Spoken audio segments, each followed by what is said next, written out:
What if I told you that the richest person to ever walk this earth wasn't just African, but so powerful that his story had to be buried to keep the world from remembering Africa's true place in history?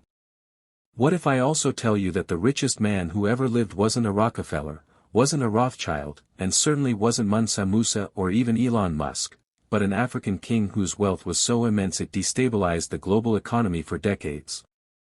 And what if his story, along with countless others, was deliberately erased from history books to maintain a narrative that Africa was always poor, always backward, always in need of salvation? In every history book, when the question of the richest man in history arises, one name stubbornly persists: Mansa Musa of Mali. His legendary pilgrimage to Mecca in 1324 with tens of thousands of attendants and rivers of gold is often cited as the pinnacle of African opulence. But here's a fact that will stop you cold. When Mansa Musa of Mali made his pilgrimage to Mecca in 1324, he distributed so much gold in Cairo that the precious metal's value didn't recover for 12 years. 12 years. His casual generosity single-handedly crashed the Mediterranean economy. Yet most people have never heard his name. But Mansa Musa might not have even been the wealthiest. Recent archaeological discoveries and suppressed historical documents suggest there were African rulers whose fortunes dwarfed even his legendary wealth. The question isn't whether they existed, it's why their stories were buried so deep that even today, we're only beginning to uncover the truth. The golden ghost of history. Let's start with what we know. Mansa Musa ruled the Mali Empire from 1312 to 1337, controlling trade routes that stretched across the Sahara and beyond. His empire encompassed modern-day Mali, Senegal, Mauritania, Guinea, Gambia, Guinea-Bissau, Niger, and Burkina Faso. But calling him merely wealthy is like calling the ocean damp. Contemporary accounts describe a man whose wealth was literally immeasurable. The 14th-century Syrian historian Al-Umari wrote that Musa's entourage included 60,000 men, 12,000 slaves, and 80 camels carrying gold dust, each camel bearing 300 pounds of the precious metal. When adjusted for inflation and compared to modern GDP, estimates place his wealth at over $400 billion, making him potentially 4 times richer than today's wealthiest individuals. But here's where the story takes a darker turn. Musa wasn't an anomaly, he was part of a pattern. Archaeological evidence points to a succession of African empires whose wealth rivaled or exceeded Mali's. The Kingdom of Kush, the Ethiopian Empire, the Swahili city-states, and the mysterious civilization that built Great Zimbabwe all controlled vast networks of gold, salt, ivory, and precious stones. The Ethiopian Emperor Yakuno Amlak, who founded the Solomonic dynasty in 1270, controlled gold mines that European explorers later described as inexhaustible. Portuguese chronicler Francisco Alvarez wrote in 1520 that the Ethiopian royal treasury contained more gold than all of Europe combined. Yet try finding Yakuno Amlak in a standard history textbook. Then there's the enigma of Great Zimbabwe, the massive stone complex that gave the modern country its name. Built between the 11th and 15th centuries, it was the capital of a kingdom that controlled gold trade across southeastern Africa. The wealth flowing through Great Zimbabwe was so substantial that Chinese porcelain, Persian glass, and Arab silver have been found in its ruins, evidence of a global trading network that connected Africa to Asia centuries before European discovery of these trade routes. The architecture of erasure. So why don't we know these stories? The answer lies in one of history's most successful cover-ups, a systematic campaign to rewrite Africa's past that began with colonization and continues today. When European colonizers arrived in Africa, they encountered sophisticated civilizations, advanced metallurgy, complex political systems, and, most importantly, vast wealth. This posed a fundamental problem: how could they justify enslaving and colonizing people who were clearly their equals or superiors in many ways? The solution was elegant in its cruelty: they simply rewrote history. The process was methodical. Colonial administrators and missionary scholars systematically destroyed or lost African historical documents. The great libraries of Timbuktu, which contained over 1 million manuscripts detailing centuries of African scholarship, trade, and governance, were looted and scattered. Most never resurfaced. The University of Sankore, which attracted scholars from across the known world in the 13th century, was dismissed as primitive by European writers who had never seen its equal in their own countries. But the physical destruction was only the beginning. The real weapon was narrative control.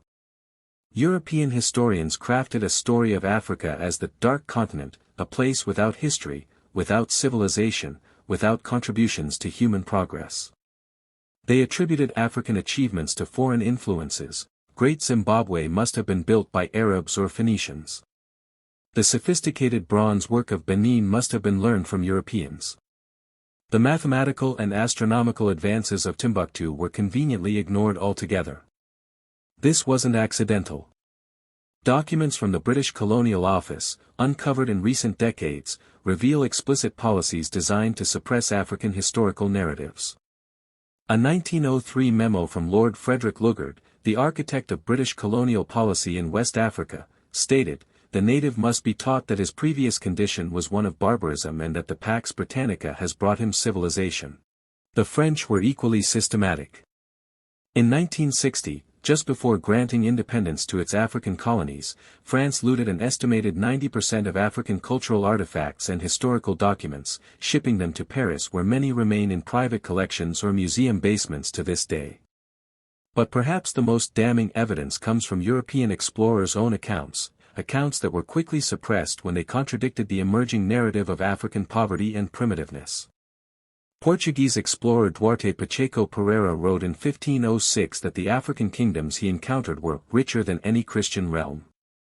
Spanish chronicler Valentim Fernandez described African cities as more beautiful and better organized than Lisbon or Seville. These accounts were quietly removed from later editions or dismissed as exaggerations.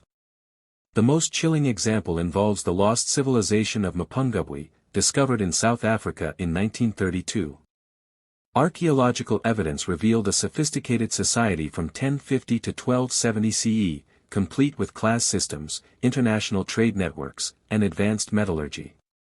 The South African government, then under apartheid rule, immediately classified the discovery and forbade archaeologists from publishing their findings. For nearly 70 years, one of Africa's greatest archaeological treasures was literally a state secret. Even today, the suppression continues in more subtle forms. African history remains marginalized in global education systems. Museums downplay African achievements or attribute them to outside influences. The narrative of Africa as humanity's charity case persists, serving modern economic interests just as it served colonial ones. Let's talk about the ripple effect, and what we lost. The consequences of this historical erasure extend far beyond academic curiosity. By burying Africa's golden age, the world lost more than stories, it lost a fundamentally different understanding of human civilization, wealth, and power. Consider what global attitudes toward Africa might be if people knew that Mansa Musa's Mali had a more sophisticated banking system than medieval Europe. That Timbuktu's University of Sankore had a larger collection of books than any European institution of its time. That Ethiopian churches carved from solid rock in the 12th century represent architectural achievements that modern engineers struggle to replicate. The economic implications are staggering. Africa's historical wealth wasn't built on exploitation or extraction, it was built on trade, innovation, and sophisticated resource management. The continent's kingdoms understood sustainable mining, agricultural diversity, and international commerce centuries before these became buzzwords in development economics. But perhaps most importantly, recognizing Africa's hidden wealth reveals the true source of Western prosperity. The gold that funded European exploration came largely from African mines. The silver that established Spain as a global power was mined by enslaved Africans in the Americas. The raw materials that powered the Industrial Revolution were extracted from colonized African territories. Europe didn't become rich despite Africa's poverty, Europe became rich because of Africa's forced impoverishment. The modern heist continues. Today, this wealth extraction continues under new names. Development aid and foreign investment often serve as modern versions of colonial extraction. Meanwhile, Africa loses an estimated $88.6 billion annually to illegal financial flows, money that leaves the continent through tax avoidance, trade mispricing, and outright theft by multinational corporations. The Democratic Republic of Congo alone contains mineral wealth estimated at $24 trillion, enough to fund the entire EU budget for over 150 years. Yet it remains one of the world's poorest countries. This isn't irony, it's by design. The same systems that buried Mansa Musa's story continue to bury Africa's contemporary wealth. Reclaiming the narrative. But the truth has a way of surfacing. Recent archaeological discoveries, digitization of ancient manuscripts, and the work of African historians are slowly rebuilding the continent's erased history. The manuscripts of Timbuktu, scattered and hidden for centuries, are being recovered and digitized. Archaeological sites across Africa are revealing evidence of sophisticated civilizations that dwarf contemporary European achievements. Perhaps most importantly, a new generation of African scholars and storytellers is reclaiming their heritage. They're asking uncomfortable questions. What if the Dark Ages in Europe coincided with a golden age in Africa? What if the so-called Age of Discovery was actually an age of destruction, the systematic dismantling of civilizations that threatened European narratives of superiority? The question that changes everything. Here's the twist that should keep you awake tonight. What if Mansa Musa wasn't the exception but the rule?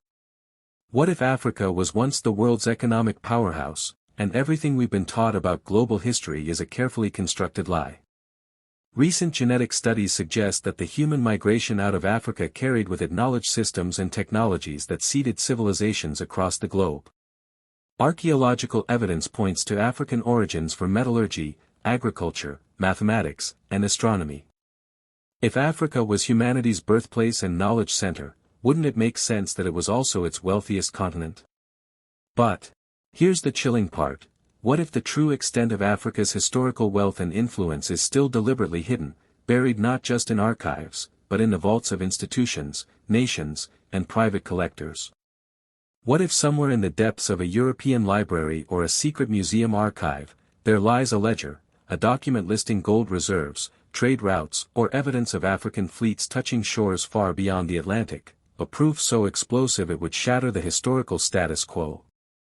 Because history, after all, is power. And sometimes, power is protected not by armies, but by amnesia. Again. Here's the question that terrifies power structures around the world: if people truly understood Africa's buried wealth, both historical and contemporary, how long would current systems of extraction and exploitation survive? The richest man in history was indeed African. His story was buried on purpose. And the crime continues today, not just against Africa, but against human understanding itself. Because when you bury the truth about the continent that gave birth to humanity, you bury the truth about what humanity is capable of achieving.